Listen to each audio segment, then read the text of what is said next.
Okay, everybody, it's time for the last drawer. Stuff's not in there. Why? Well, because it's just too big to display while it's in the drawer. I'll show you what it looks like at the end of the video, of course. You can see how I store it. But some of this stuff is a little bit too big. Okay, now, this is what I call a questionable drawer. We end on a questionable note because some of the pieces are genuine. Well, at least one of them is that I know for sure. And the other ones seem to be either fantasies or, I don't know.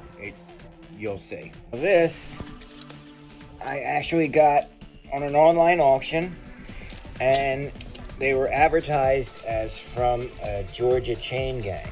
And considering how they're homemade, and somebody put duct tape in there, and they have these laces attached, I have no reason to believe that they're anything but what they claim to be.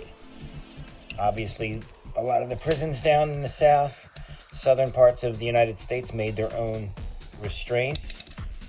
And if you watch the movie Cool Hand Luke, you can actually see them wearing similar chain gang things as these, okay? And of course it has the middle ring where you could lace a chain all the way through and connect a bunch of prisoners. So they're really cool, and they are so obviously, I mean, this is prison workshop material. And these metal pieces go all the way up the leg, which makes running extraordinarily painful. That's why they use them. Along the same lines as these. Now these could be clamps that somebody manufactured, but I don't think so because of the just the age, the pitting.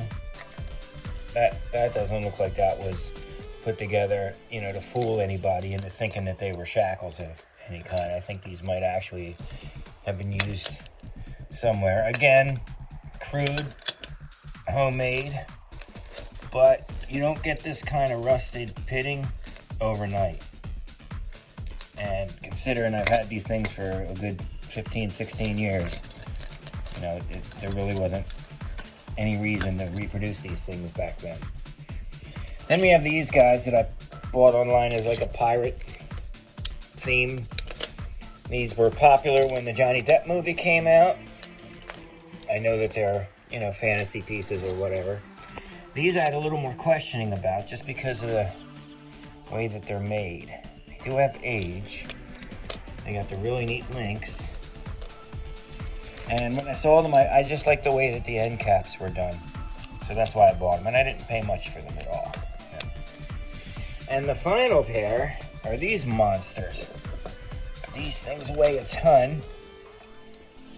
And my brother's a welder, and he said that it looked like somebody cut some pipe and made these things in their, in a home garage or workshop or whatever.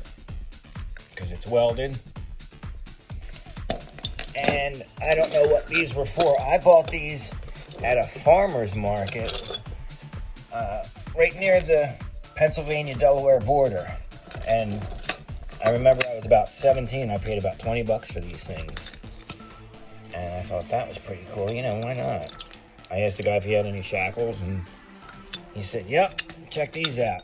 20 bucks. And I was like, all right, so I bought them. And obviously they take a padlock, but only certain sizes I found. Same thing with these guys here. So basically this last drawer, these units came, you know, with different size drawers, so you use what you can. And luckily it came with one oversized in the bottom, and that's a good place to store those oddball oversized things, you know, if you have a ball and chain or anything, because these things will hold a ton. So that's the last drawer on here. We're going to go up top next time, all the way up to the tippy top, and I'll show you what's in there. You've seen sneak peeks of it earlier, of course. But that's it for this week's Off the Cuff. I hope you enjoyed it, and please don't forget to subscribe. And we'll see you again next time.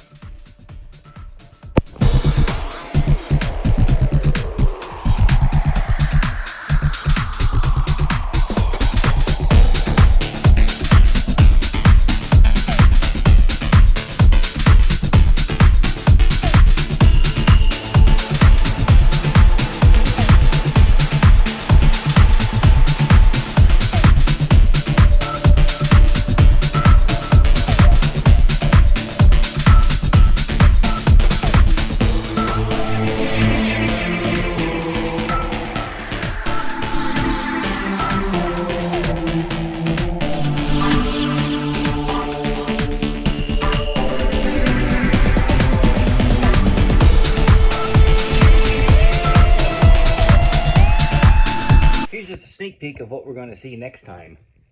Happy St. Patrick's Day for those of you who, even know what that is. See ya.